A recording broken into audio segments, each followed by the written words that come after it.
Good morning, everybody. Day 10, the one and only Ivan. Vine. After they captured my sister and me, they put us in a cramped, dark crate that smelled of urine and fear. Somehow I knew that in order to live, I had to let my old life die.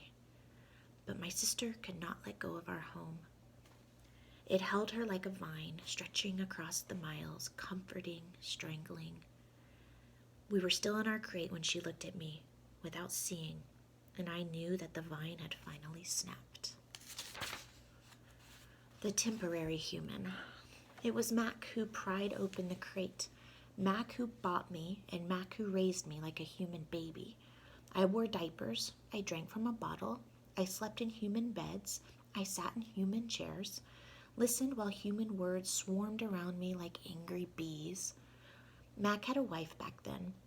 Helen was quick to laugh, but quick to anger too, especially when I broke something, which was often. Here's what I broke while I lived with Mac and Helen.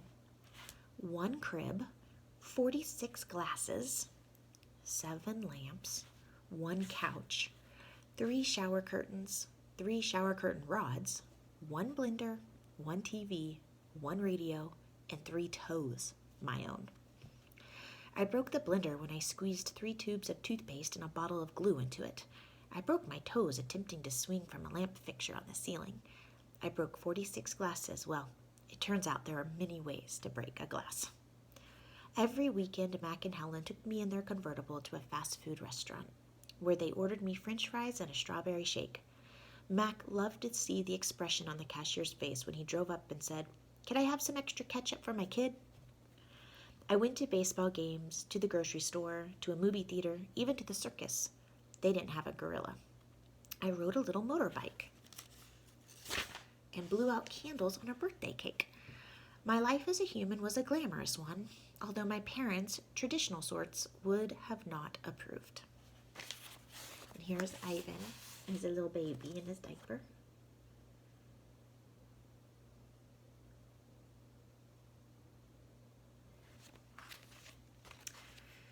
Hunger. In my new life as a human, I was well tended. I ate lettuce leaves with Thousand Island dressing and caramel apples and popcorn with butter. My belly ballooned. But hunger, like food, comes in many shapes and colors. At night, lying alone in my poo pajamas, I felt hungry for the skilled touch of a grooming friend, for the cheerful grunts of a play fight, for the easy safety of my nearby troop, foraging through shadows. Remember what happened to Tag, I told myself. Don't think about the jungle. Still, sometimes I lay awake, wishing for the warmth of another, just like me, asleep in a night nest of tender prayer plant leaves. I like having sips of soda poured into my mouth like a bubbling waterfall, but every now and then I long to search for a tender stalk of arrowroot, to feel the tease of a mango just out of reach. Still life. One day Helen came home with something large and flat, wrapped in brown paper.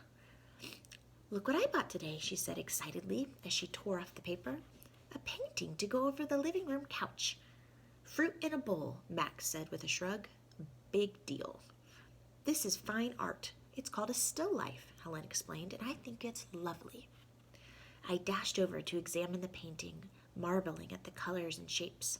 "See," said Mac's wife, "Ivan likes it." "Ivan likes to roll up poop and throw it at squirrels," Max says. I couldn't take my eyes off the apples and bananas and grapes in the picture. They looked so real, so inviting, so edible. I reached out to touch a grape, and Helen slapped my hand. "Bad boy, Ivan, don't touch." She jerked her thumb at Mac. "Honey, go get a hammer and a nail, would ya?" While Mac and Helen were busy in the living room, I wandered into the kitchen. A cake covered in thick chocolate frosting sat on the counter. I like cake. Love it, in fact. But it wasn't eating I was thinking about. It was painting.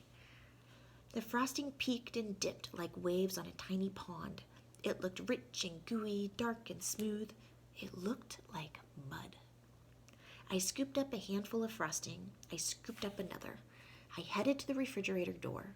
It was perfect. An empty, white, waiting canvas. The frosting wasn't as easy to work with as jungle mud. It was stickier and, of course, more tempting to eat. But I kept at it.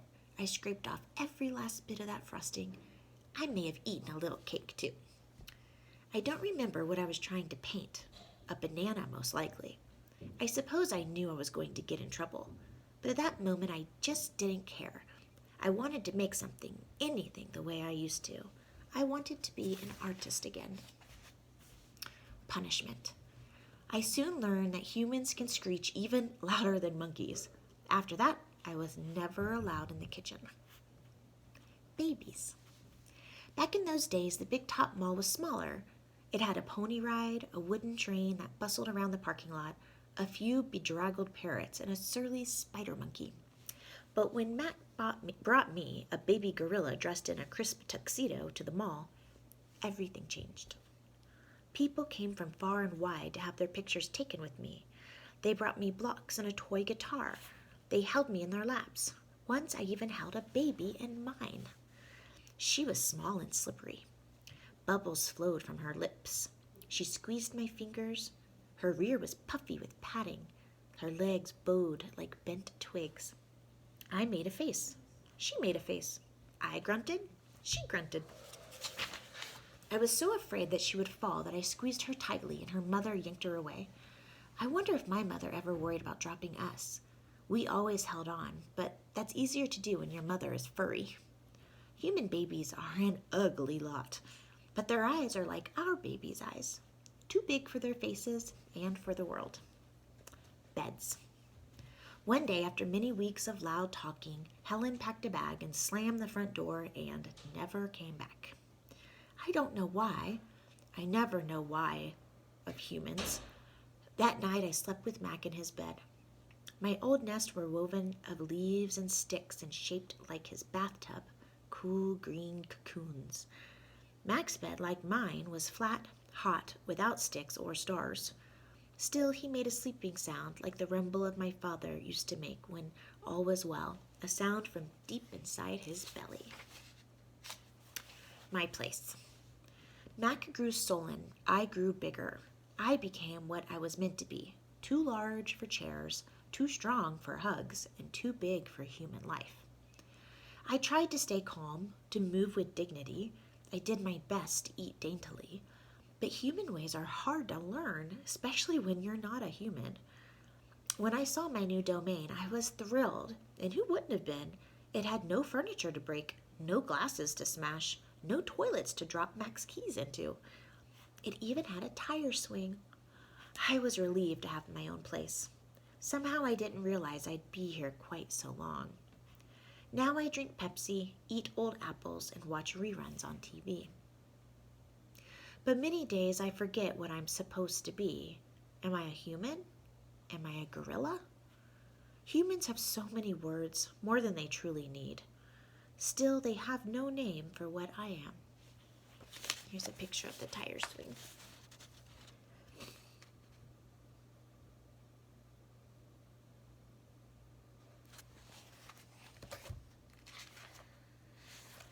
$9,876 days. Ruby is finally asleep. I watch her chest rise and fall. Bob, too, is snoring, but my mind is still racing. For perhaps the first time ever, I've been remembering. It's an odd story to remember, I have to admit. My story has a strange shape, a stunted beginning and endless middle. I count all the days I've lived with humans.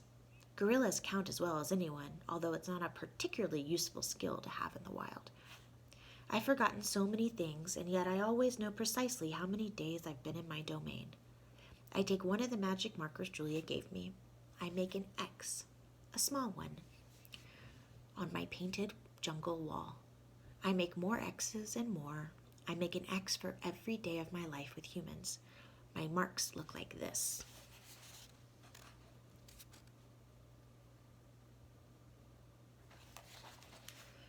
The rest of the night I mark the days, and when I am done, my wall looks like this.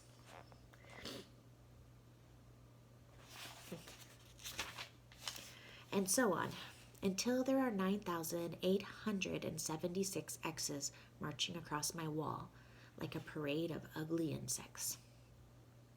A visit.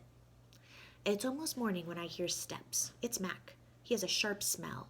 He weaves as he walks. He stands next to my domain. His eyes are red. He is staring out the window at the empty parking lot. Ivan, my man, he mumbles. Ivan. He presses his forehead against the glass. We've been through a lot, you and me. We're going to stop there. Hope you guys have a great day, and I'll see you soon.